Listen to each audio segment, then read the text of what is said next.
Hi, I'm Tori. I'm so excited today because I get to talk about my special interest since I was a teenager, Panic at the Disco, specifically their pre-split era. This is going to be a video about 2008 Honda Civic Tour with Panic at the Disco. And the Panic at the Disco Pretty Odd Car because there's so much information kind of scattered across the internet. I just wanted it all in one place so the lore is kind of archived forever and we won't ever forget these really special pockets of Panic history. Panic at the Disco, I'm sure we all know. Some call them emo, some call them pop rock. The real ones call them trip hop cabaret dance punk. They merged in the early 2000s and they were signed thanks to Pete Wentz of Fall Out Boy.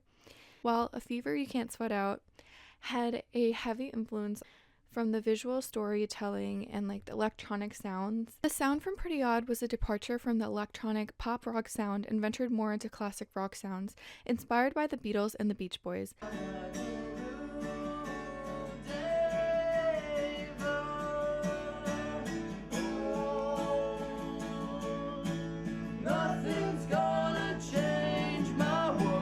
Layered with all sorts of instruments, creating a unique, psychedelic, whimsical sound. Panic created this album while secluded in a cabin, not exactly knowing what sound they were going for, but knowing that they were approaching a new era.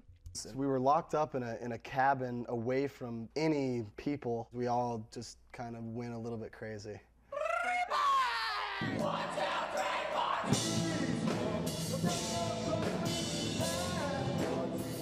We had a lot of fun up there.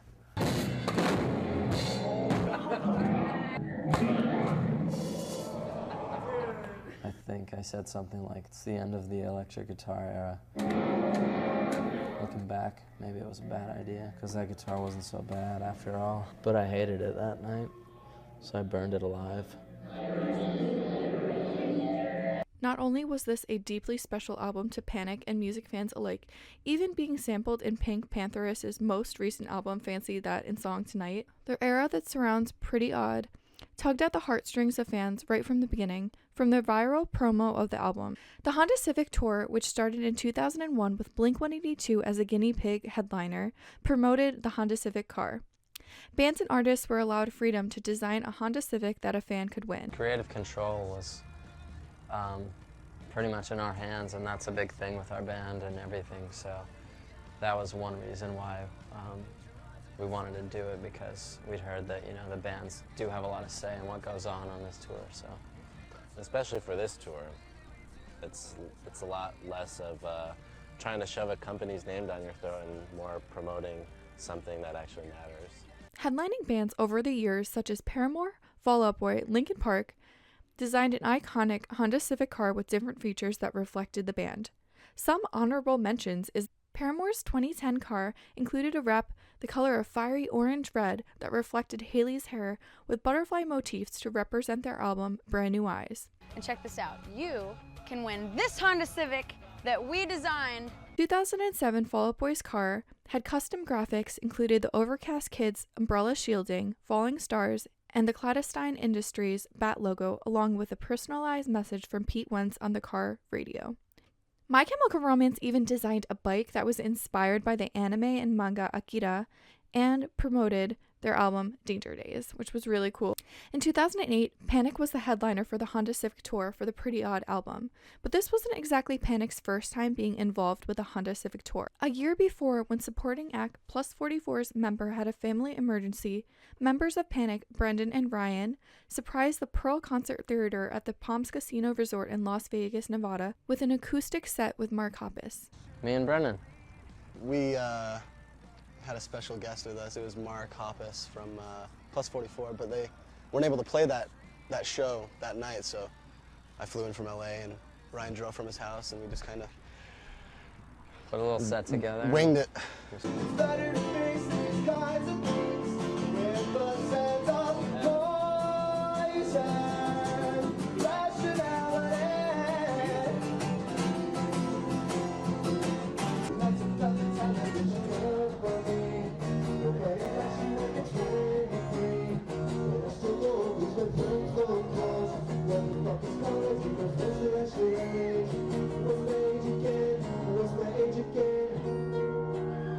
While While it was so cool to hear them all jam out to the Blink song, What's My Age Again, this was the only time an acoustic version of The Only Difference was played by Panic.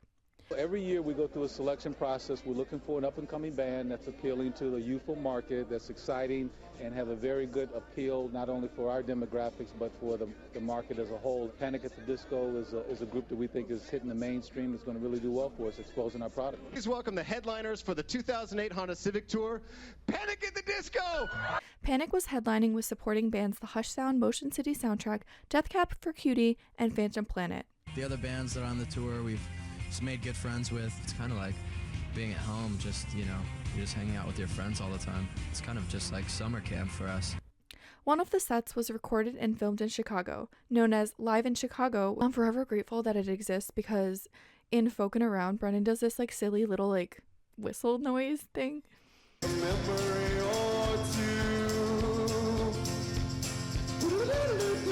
Panic resonated with the sustainability messaging of the tour, even donating $1 of every ticket sold to environmental charities. A portion of the money received from every ticket sold goes to a couple of cool nonprofit organizations, Reverb and Global Inheritance. It's the Honda Civic Tour Panic at the Disco Eco Challenge Contest. We're young guys. We didn't know a whole lot about what was going on before this too, so it's been actually helping us personally too.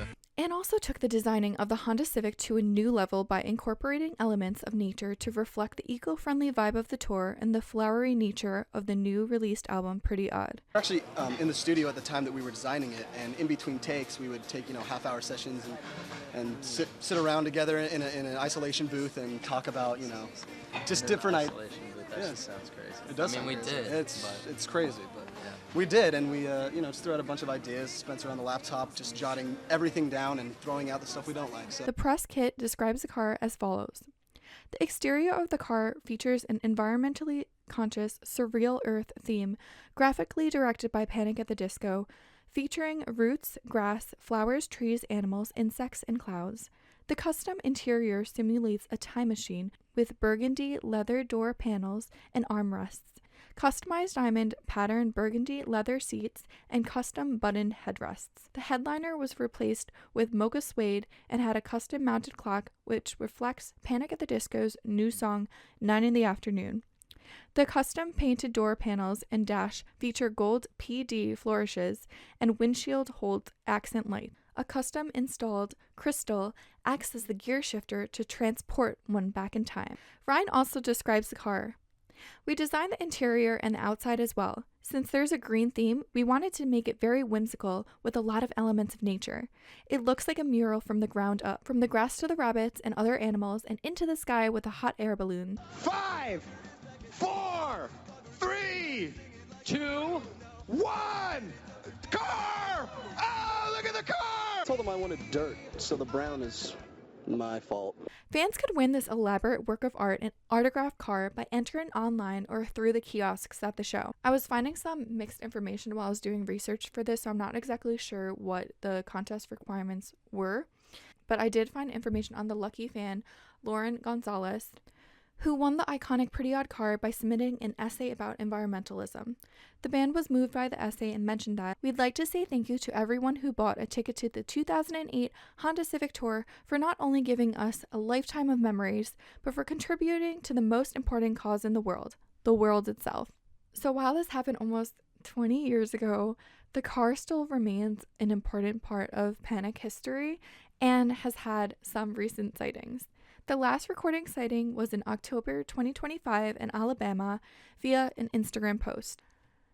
I'm so happy to hear that this car lives on and we have the memories of the pre-split Panic era, because it was such a fun time to be a fan, and even if you're just learning about this now, it's still such a really cool pocket of the internet.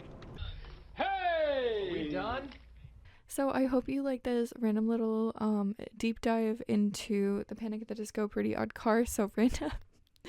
I just wanted to talk about it. It was really fun to do research because I knew a lot about it, but there were things that I didn't know. It's just such a special and iconic time, and I want information like this to be forever remembered. And I'm wearing the Northern Downpour Panic at the Disco fan club shirt. I was a part of it and it was very special to me. So yeah, all right, toodles. We'll see you soon.